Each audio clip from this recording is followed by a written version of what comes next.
So we talked a little bit about kerning and tracking and different things like that in the last video, and I want to talk a little bit more about your paragraph and your characters when dealing with a little bit more text than Illustrator is not the best program to do typesetting with, so let's make that disclaimer out there.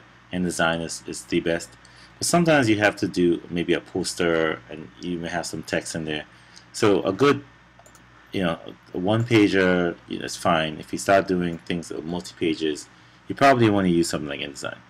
So I'm going to change my font. Right now I have a Helvetica regular. I'm going to make it like 12 point, and I'm going to make the lettering 14 point. And I'm going to just paste some Lorem Ipsum text in there. So if I highlight it, you'll see it says Helvetica. Certainly, by now you can just select. If you have Adobe Typekit with Adobe Creative Cloud, you have more fonts to choose from. Certainly, if you whatever fonts your computer comes with, or you may have others different than mine. This with an O on there is the Opentype font, which means that it'll open up on the PC or the Mac. TrueType fonts are probably not the best fonts to use, but they'll still work. They work mostly on Windows machines, but they'll work on Macs as well. The Opentype is the best type to use. You can see with the Typekit, use another little icon right here.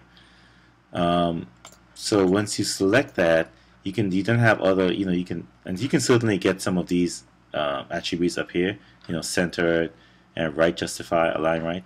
But now you have a few others to choose from, like you can do a center, right. You can force justify it. You can justify with the last line being centered, last line being right, or all the lines. So I like to do just the first one. I'm going to make the lettering a little wider. So inside of this text box, you have a couple of options. So you can move the type in from the actual left column of the box, or you can move it in from the right column. You can certainly type the numbers in. So you may have a box, and you just want to move the type in with sort of some padding, for web design folks, a little bit of padding there, where margins would be on the outside.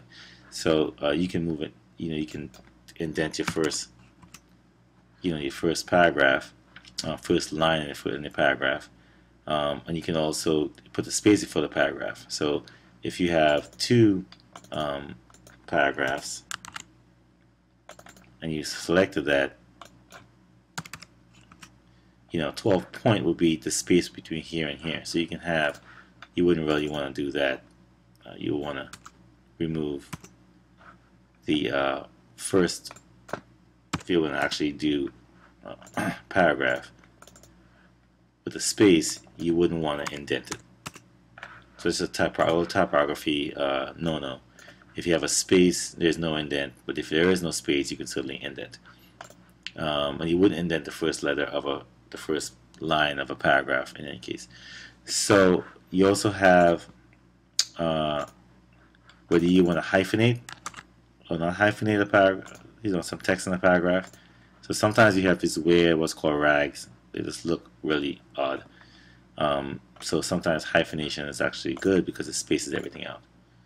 So you have a little bit more options in there with your typography. For this particular class, we'll be doing some other collateral, other design elements besides the logo. So you might have some opportunity to do some designs in using the paragraph panel. So here, same way you can double click, and you can change the font color. I would avoid using outlines in very small copy. You could do it, and sometimes it has been done, like especially in logos or business cards. People would, go in there and create outlines. But again, probably not the best thing to do, just because with typesetting, with the bigger letter form, you can manipulate this a little bit easier if it's outlines. But with body copy such as this, you probably don't want to do that, because you may have to go in, select particular font, and then make it bold, And there's also under the window menu type, you also have paragraph styles. So you can set styles. So let's say, for instance, you want certain things to be bold.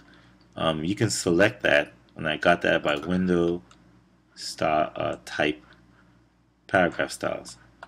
So you can have, this works really good in InDesign as well. I mean, this InDesign is made for style sheets. So you've heard the term style sheets, and then web design, CSS, cascading style sheets. Well, it really started here. Before the web, we've used style sheets in publishing. So let's say I want certain things to be bold, but I don't want to every single time select it and then make it bold. It's a lot of work. So what I might want to do is make the first one bold, and then I'll go to this arrow and create a new paragraph style. Actually, this will actually be a character style. Paragraph style would be something like a subhead or a header. So if I did a heading, and I made that heading really big, and I made it bold,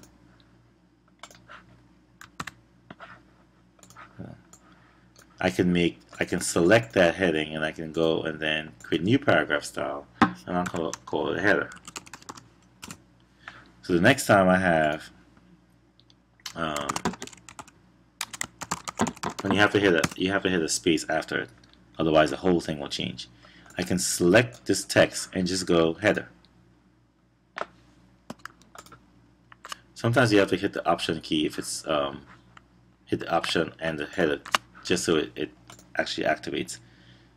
So here's my body copy. So I can make that body,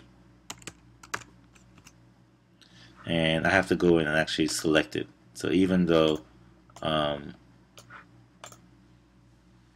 right, so even if I change this, let's say times, if I didn't like the way it looked, I can go back and select that text and select the body text. Sometimes you have to hit the option key to change it, so it'll change back. So it's a really fast way of selecting text and changing the typeface without having to go back into the character tool to keep changing it and keep changing the lettering every single time. Everything is set. So if you were to double click on the body copy, it'll give you the settings. Right? It'll give you the basic character. It pulled it in from. Should be Helvetica. Here's some advanced character formats. So header, then so actually selected. So here's my header. See, it's highlighted. So it gives me the basic character formats already in there. So Helvetica Bold, I can go in and change it. So if I wanted the header to be 30 points now, and I can preview it, right? By clicking this little button, I can see what 30 point looks like. You know, if I want to change the color, right, it changes everywhere. So style sheets are like super important in design, especially when you're dealing with multi-page publications, big books that have lots and lots and lots of text, with all the headers being the same and all the body copy being the same. Imagine you have 300 pages and you have to go change all the body copy manually. You wouldn't want to do that. So you can or change all the subheads and make them red to green. So by using style sheets, paragraph styles, you can change things all at once. Change your font in once and it changes everywhere. Now character styles are also in the window menu on the type character. Character styles are when you, and this is the panel just came up here, is when you only want to change one particular word inside of a paragraph. So this entire thing would change, you know, with the header or the body because it's a paragraph style. Let's say I wanted to make this italics, and so it's so I don't know why I didn't change. So Helvetica. So notice that this little plus sign, it means I actually went and changed it. So let's go back and so right now it's Helvetica regular. So I want to make something italics. So I want to make this one word italics. So oblique. But later down in the paragraph, I want to make this oblique. I don't want to have to come back here again. So what I can do is I can select this and make it a character style. I'll just call it italics. It could also be bold. You can make a bold attribute of that font. It could change the color. And I'll select that. After the thing people always forget to do when they make style sheets is actually select what you just changed and apply the style to it. I'll get rid of this. Okay. So now I want to select this text again. Right. So you can go through your paragraphs and quickly make, changes. Okay. And if I want to make this red everywhere, I can double click on it and change the character color and make it red. And you can see everywhere that style was applied, the character style was applied, it changed. So your paragraph styles deal with a whole entire paragraphs, and your character styles deal with just elements inside. So think of divs, when you do divs and spans. A div is like, it's going in web design, a div is going to change the entire paragraph almost, attributes, and a span is going to change just the particular elements or attributes of a particular font or just word. Okay, so you will be sometimes using paragraph and character style sheets in Illustrator. If you used InDesign before, this will be really, really similar. It's almost exactly the same format for style sheets. The only other thing I wanted to mention was, you can apply things like transparency and opacity on fonts. So you can certainly go in just like an object. So you probably wouldn't want to do that, but for effect, if you were doing a design and you want to have something great faded in the background, let's say for instance, let's say you want to have this like 20%, gray. I want it to sort of be almost a ghosted image, right? I'm going to make this black the way it was. This was opacity. So you can change the opacity of certain things to make it, sort of more interesting, dynamic, visually dynamic. By playing with opacity, sometimes changing the outlines, and just really experimenting with typography, and understanding the basics of typography is really critical. But also, you also have to experiment with it, because there are rules that you want to follow, but there's also experimentation. So as a designer or somebody who's interested in design, you want to experiment with typography, because that's what makes it really interesting, and that's how you come up with really different layouts that are not the same layouts over and over.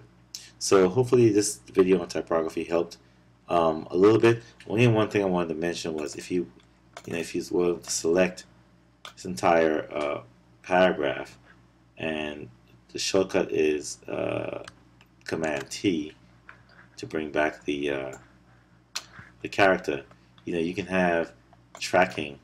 You don't want to mess with this too much, but your tracking spaces out your letters.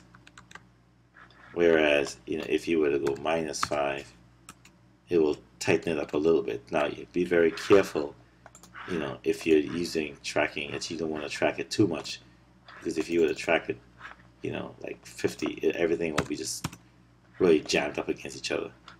Likewise, if you were to track it out, too much, it'll be pretty much unreadable. So, very rarely do I, play with the tracking of paragraphs, because again, you sort of breaking some rules. But yeah, so typography is really critical, really important, and hope you have fun with it in Illustrator. See you soon.